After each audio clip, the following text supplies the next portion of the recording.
Now, historians then point out, intellectual historians and philosophical historians, that by the time we get to the 1500s, dramatic sea changes are taking place in Western Europe, and Western Europe is about to transform itself intellectually, and as a result of that, it's going to transform itself culturally, institutionally, politically, economically, and so forth.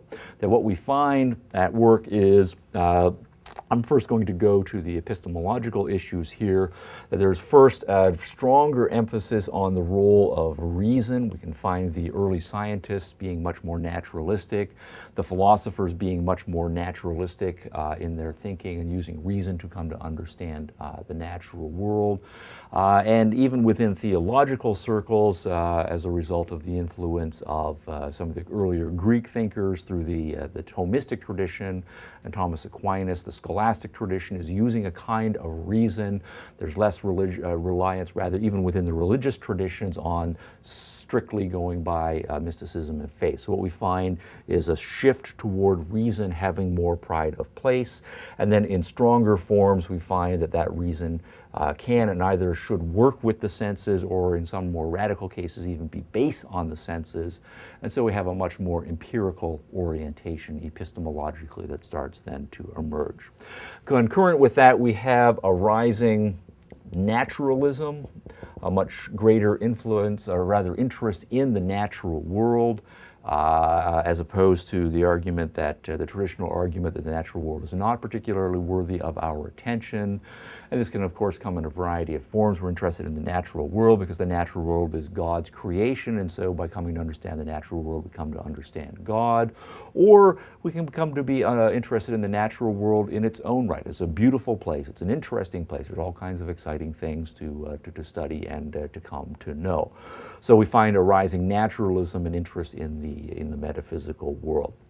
There is a concurrent development with respect to human nature, a notion rather that human beings are more likely to be born tabula rasa rather than a traditional notion that we're born in sin. Here there's a rising development of the idea, hearkening back to Aristotle, that human beings are born with a set of capacities that can be developed for good or for evil, but less of an emphasis on the idea that we're born with original sin. And there's an increasing notion here that human beings can, through independent effort, through the thoughts that they create, by the actions that they engage in, achieve some station in life by their own efforts here. We find in concurrent development with this emphasis on natural world, much more of an emphasis on the idea of the pursuit of happiness being a legitimate aim of life.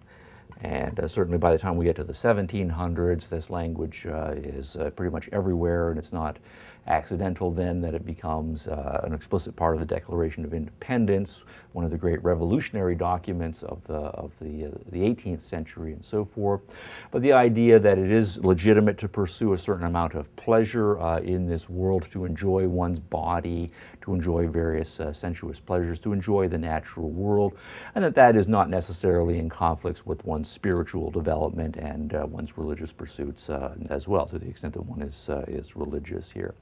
And then certainly politically, there are a dramatic series of revolutions here that occur as the modern world goes on, that rather than individuals being subject to various hierarchical authorities, we're starting to emphasize the liberty of individuals to think for themselves on religious matters, to go their own way in their economic pursuits rather than being bound class-wise to a certain station in life, and that when it comes to the laws, that all individuals should be equal under the laws rather than having different laws applying and granting more or fewer privileges to individuals depending on where they are in the hierarchical structure. So politically, the themes of liberty and equality come to dominate in the modern world, and then of course there are revolutions based on those particular principles here. So what we have then is a systematic opposition philosophically between the intellectual themes, right, that come to dominate in the modern world and the intellectual themes that had dominated in the pre-modern world. And in our language, again, we can say that this is, broadly speaking, coming out of the idealist tradition philosophically.